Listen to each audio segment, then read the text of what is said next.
Assalamualaikum warahmatullahi wabarakatuh, teman-teman. Apa kabar semua? Sehat selalu ya, amin. Video kali ini akan membahas mengenai sistem peradilan pidana anak.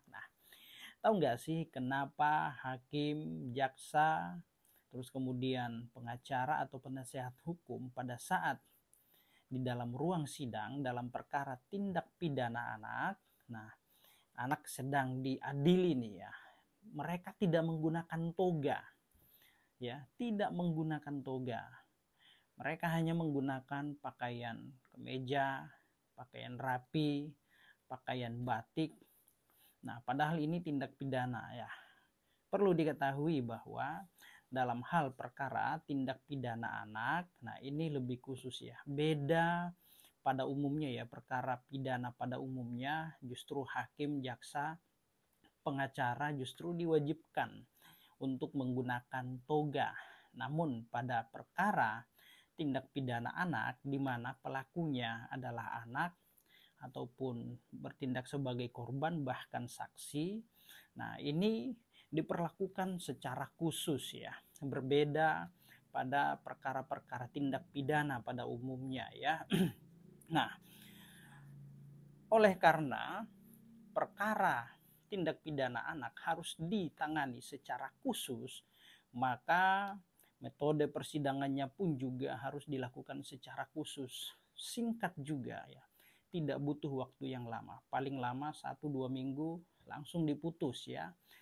Pertama, kenapa kemudian hakim, jaksa, penasehat hukum tidak menggunakan toga? Karena ingin membangun stigma bahwa yang sedang diadili, yaitu anak ya, itu merasa tidak sedang diadili dan sedang di dalam ruang persidangan. Dan hakim harus membuat situasi agar tercipta suasana yang humanis, agar tidak terdampak pada psikologi yang dapat berpengaruh terhadap tumbuh kembang seorang anak. Gitu ya teman-teman ya. Jadi tahu kan alasannya. Karena perkara pidana anak ini memang pendekatannya, penyelesaiannya juga harus secara khusus ya. Beda dengan tindak pidana pada umumnya. Kalau perkara anak ini ya, hal yang wajib dilakukan adalah pertama harus dilakukan diversi, teman-teman ya.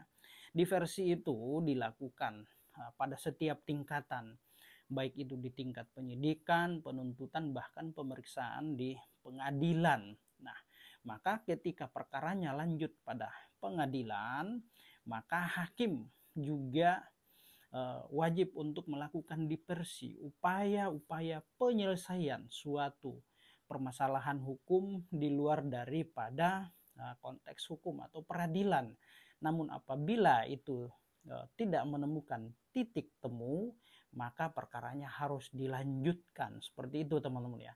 Jadi harus diupayakan diversi terlebih dahulu. Apabila itu tidak selesai, tidak menemukan titik temu, maka harus berlanjut.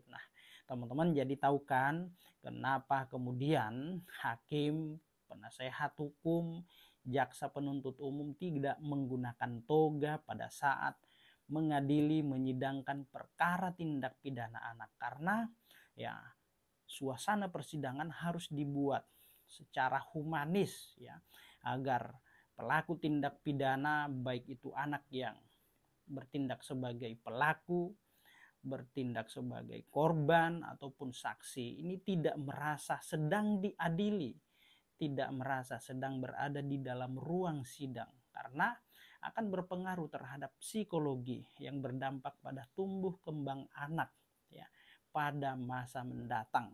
Itu ya teman-teman ya. Semoga apa yang saya sampaikan ini bermanfaat untuk kita semua. Demikian, Assalamualaikum warahmatullahi wabarakatuh. Salam keadilan.